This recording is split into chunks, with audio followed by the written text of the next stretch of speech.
त्याला चांगला इंग्रजी बोलता येत नाही म्हणून आंदोलन होतं आणि हिंदी बोललो तर राष्ट्रभाषा हिंदी कदाचित हे सक्तीची करतायत की काय असं एक चित्र नव्यानं निर्माण करण्याचा काही लोक प्रयत्न करतात. मी खरं तर भाषण सगळं लिहून आणलेलं आहे, पण ते सूत्रसंचालन करत असताना मला मराठीतली वाक्य ऐकायला मिळाली म्हणून म्हटलं ठीक आहे मराठीमध्ये बोललं तरी चालेल. पण आजचा हा कार्यक्रम खरोखरच देशमुख साहेबांना मनापासून धन्यवाद देतो. त्यांनी असं सांगितलं की मी रात्री 2:30 वाजता आलो, पण मी 2:30 वाजता का आलो? हा माणूस माझ्या एवढ्या मानेवर बसलेला होता की मला 2:30 वाजता यावंच लागलं. नुसतं कार्यक्रम घेणं फार सोपं आहे, परंतु या कार्यक्रमामधनं जो येणारा माणूस आहे त्याचं स्वागत करण्यासाठी स्वतः ते 2:45 वाजता उपस्थित होते, हे माझ्या दृष्टीनं अतिशय महत्त्वाचं आहे. आणि म्हणून मी तुमचं देखील मनापासून स्वागत करतो. आणि आपल्या सगळ्यांना माहिती आहे की हा कार्यक्रम पुण्यामध्ये होतोय.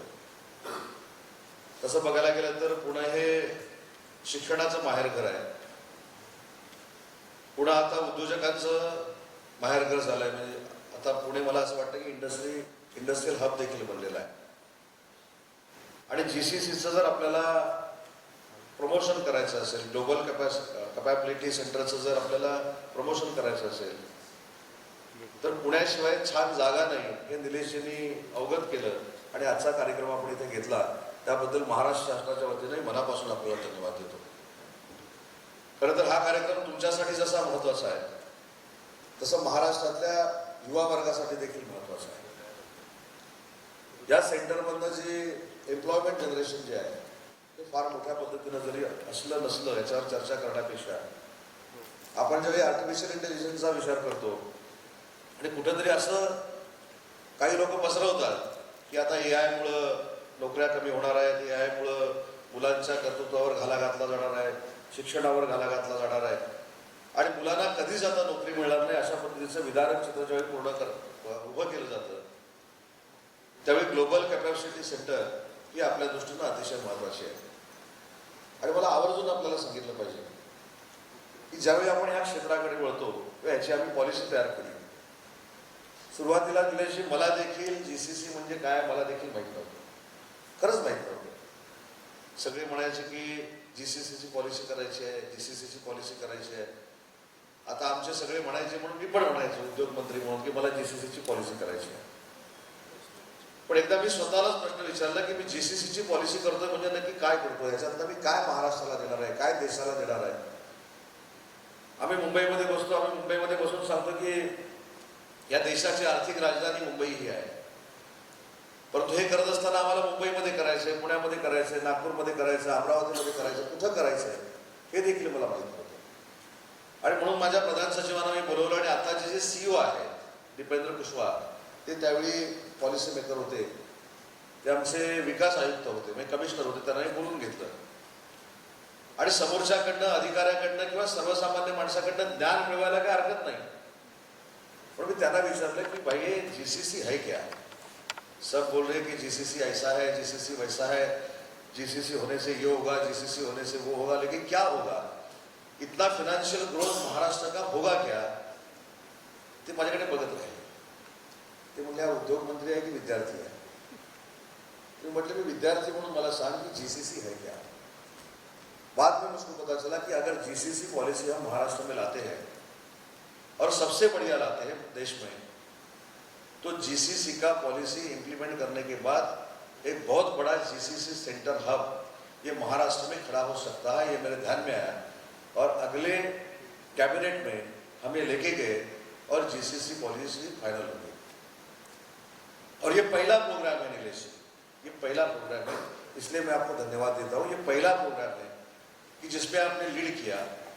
ये सब जो हमारे सहकारी यहाँ बैठे हैं उनको इंकरेज करने के लिए आपने जो एक कदम उठाया है वो सिर्फ आपके लिए नहीं, महाराष्ट्र गवर्नमेंट के लिए भी बहुत अच्छा है. और ये सिर्फ कदम उठाने के बाद हम चुप बैठेंगे ऐसा भी नहीं है. पूरा महाराष्ट्र गवर्नमेंट GCC के लिए आपके साथ है, आपका पार्टनर बन के काम करेगा, ये मेरा यहाँ दावा है. क्योंकि GCC हब जब हम यहाँ क्रिएट करेंगे, पुणे में करेंगे, बम्बई में करेंगे, कहीं भी करेंगे, तो गवर्नमेंट का भी सपोर्ट आपको चाहिए। और इसलिए मैं रात 2:30 बजे आया कि मेरा गवर्नमेंट माननीय देवेंद्र जी फडणवीस, माननीय एकनाथ शिंदे जी और माननीय सुनेत्रा बहनी के नेतृत्व में चलता है, वो पूरा आपके साथ है, वो पूरा आपको सपोर्ट करेगा।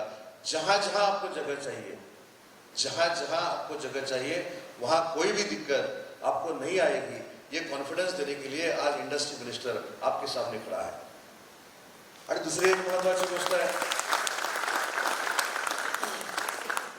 जब कॉन्फिडेंस यानी कॉन्फिडेंस के बारे में हम स्पीच देते हैं कि हम आपको कॉन्फिडेंस देते हैं, हम ऐसा करेंगे, हम वैसा करेंगे, हम ये आगे लेके जाएंगे।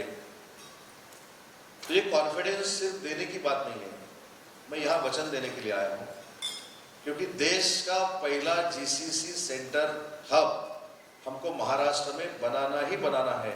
और उसके लिए जो कुछ करना है वो महाराष्ट्र गवर्नमेंट 100% करेगी। ये मेरा दावा नहीं, ये मेरा वचन है। क्योंकि बाकी के राजनीति में मैं नहीं जाता, क्या हो रहा है, कैसे हो रहा है, कौन हमको बदनाम कर रहा है, कौन नहीं कर रहा है, ये इसमें नहीं जाता। लेकिन मैं ऐसा भाग्यवान इंडस्ट्रियल मिनिस्टर हूँ कि जो महाराष्ट्र में सबसे ज्यादा 4 बार डावोस में गया। लेकिन हमारे यहाँ एक डावोस में जाने के बाद एक प्रैक्टिस है, वो आपको पता है। उदय सामंत और चीफ मिनिस्टर जब डावोस में निकलते हैं तब से प्रेस कॉन्फ्रेंस शुरू होती है। 4 दिन हम डावोस में रहते हैं, तभी भी यहाँ प्रेस कॉन्फ्रेंस होती है, और आने के बाद भी 8 दिन यहाँ प्रेस कॉन्फ्रेंस होती है। मुझको पता नहीं उनको क्या दिक्कत है, लेकिन महाराष्ट्र को आगे ले जाने के लिए हम सब इकट्ठा आके काम करना चाहिए। राजनीति जो है वो राजनीति हम करेंगे ना, वो 45 डेज हम करेंगे। जब प्रचार करना है, रैली निकालना है, आप क्या है, मैं क्या है, वो पब्लिक को बताना है, वो करेंगे। लेकिन महाराष्ट्र ये देश का नहीं, अभी जागतिक लेवल पे ग्रोथ इंजन बनने जा रहा है। मैं आपको एक यहाँ प्रसंग साउथ कोरिया का शेयर करना चाहता हूँ। हम गए थे साउथ कोरिया, पुणे में ही हुंडई का प्रोजेक्ट आने वाला था, प्रोटेस्ट चल रहा था। उसके बारे में बोलना तो अभी गलत है, ये शब्द भी निकालना गलत है। और सब हमारे कामगार लीडर जो है वो हुंडई के सामने 1 महीना बैठ के वहाँ अनशन कर रहे थे। बाद में आपको पता है कि जब अनशन चालू हुआ तब मैं हायर एजुकेशन मिनिस्टर था, और जब अनशन खत्म हुआ तब मैं इंडस्ट्री मिनिस्टर था। अब ये कैसा हो गया, क्या हो गया, उसके पीछे मैं नहीं जाता। लेकिन जब अनशन शुरू हुआ तो मैं मीडिएटर करके वहां आया था, तब मैं हायर एजुकेशन मिनिस्टर था। और मैंने उनको बोला कि ये अच्छी बात नहीं है, हुंडई जैसा एक बड़ा प्रकल्प पुणे में आ रहा है, उसमें जैसे मेरे ख्याल से 7,000 करोड़ रुपए की इन्वेस्टमेंट हो रही है, 3,000 करोड़ की इकोसिस्टम यहाँ जनरेट हो रही है। तो आपकी जो मांगे हैं हम पूरी करेंगे, लेकिन क्या मांग है? हर एक लीडर को मैं मिला, इसकी एक अलग मांग, इसकी एक अलग मांग, इसकी एक अलग मांग। एक तो बोल रहा था पूरा वहाँ का फैब्रिकेशन का काम मुझको चाहिए, एक बोल रहा था, और ये सब एंटी चैम्बर में हो रहा था, और बाहर सब अनशन में बैठे थे। बाद में आपको मालूम है, हम एकनाथ शिंदे साहब के नेतृत्व में गुवाहाटी गए, मालूम है ना। जाते वक्त मैं हायर एजुकेशन मिनिस्टर था, आने के बाद मैं इंडस्ट्री मिनिस्टर बन गया, बराबर है। और ये जो हुंडई का काम था वो मेरे पास आ गया, और हम उनके मैनेजमेंट को मिलने प्रदेश चले गए। और वहां जाने के बाद हमने 2 दिन रखे थे उनके साथ डिस्कस करने के लिए। तो हमारी मीटिंग 1 घंटे में खत्म हो गई। उनके साथ वो उनके सब मैनेजमेंट थे, दुभाषिक था जो आपको बोल रहा था कि वो ऐसे बोल रहे वैसे बोल रहे। तो 1 घंटे के बाद सिर्फ उन्होंने यही बोला कि हम ये इंडस्ट्री लेके पुणे में आ रहे हैं। तो मैंने क्यूरियोसिटी से उनको पूछा कि क्यों, आप तो 6-7 महीने थोड़ा बहुत आगे पीछे कर रहे थे। तो वो ऐसे नहीं बोले कि आप गुवाहाटी गए इसलिए हम प्रोजेक्ट लेके आ रहे हैं, लेकिन वो ऐसे बोले कि आप अभी देश के पंतप्रधान नरेंद्र मोदी साहब का विचार लेके काम करने वाले बन गए हो, इसलिए अभी हम सिर्फ 7 करोड़ नहीं, हम 7 करोड़ तो लेके आ रहे हैं, और हम जो 3000 करोड़ लेके इकोसिस्टम में लेके आने वाले थे वो भी 7 करोड़ के लेके आ रहे हैं। हम 14,000 करोड़ अभी महाराष्ट्र में इन्वेस्टमेंट कर रहे हैं। तो ये हमको सर्टिफिकेट था, जो हम गुवाहाटी गए थे वो अच्छा था। ये सर्टिफिकेट हमको कहाँ मिला? प्रदेश में मिला। लेकिन यही हमको करना है कि जो हमारा इंडस्ट्रियलिस्ट है उसको आगे जाके सपोर्ट करना है। जो हमारी पॉलिसीज है, पॉलिसीज में जो इंसेंटिव्स है, जो एंकर यूनिट हमारे पास आएंगे उनको भी हमको ताकत देनी है। लेकिन ये सब करते वक्त हमारे बीच में और आपके बीच में बहुत बड़ा विश्वास और आत्मविश्वास रहना चाहिए। और वो आत्मविश्वास बढ़ने के लिए हमारा तो है, लेकिन गवर्नमेंट आपके साथ है, ये आत्मविश्वास आपका बढ़ने के लिए मैं यहाँ मौजूद हूँ। मेरे ख्याल से शाम को सीएम साहब भी आ रहे हैं। क्यों आ रहे हैं? क्योंकि आज का ये जो पहला प्रोग्राम है उसमें ही आपको कॉन्फिडेंस आना चाहिए कि पूरा महाराष्ट्र गवर्नमेंट आपके साथ है। अभी इसमें भी इंसेंटिव पॉलिसीज है। अगर ये प्रेजेंटेशन, अगर नीलेश जी मेरे को 1-2 दिन पहले बोलते तो ये पॉलिसी, जीसीसी पॉलिसी महाराष्ट्र की कैसी है, वो आपको क्या बेनिफिट देने वाली है, ये भी हम यहाँ रखा है क्या? हाँ। और एक ही मेरा तो आपको सुझाव है कि जीसीसी पॉलिसी तो हमने की है, लेकिन देश का महाराष्ट्र राज्य ऐसा एक राज्य है, प्रगतिशील राज्य है, जिन्होंने 12 पॉलिसीज करने का निर्णय लिया है। उसमें तो हमारा इंडस्ट्री पॉलिसी है, अभी ये जेसीसी पॉलिसी है, एवीजेसी पॉलिसी है, बम्बू पॉलिसी है, लेदर पॉलिसी है, इलेक्ट्रॉनिक्स पॉलिसी है। ऐसे 12 पॉलिसीज हम करने वाले हैं। जिस इंडस्ट्रियलिस्ट को जिस जगह आपको काम करना है, आपका प्रोजेक्ट डालना है, उसके लिए आपका समर्थन हम करेंगे। अभी देखो हमारा जो एक पॉलिसी ऐसा है कि हम A, B, C, D और D+ ऐसे जोन में काम करते हैं। मैं जहां से आता हूँ रत्नागिरी, वो D+ है। गढ़चिरौली में अगर आप जाते हो तो वो D+ है। चंद्रपुर में आप जाते हो वो D+ है। पुणे में जब आप आते हो तो A है, B है और C है। इसका मतलब क्या है आप सब जानते हैं।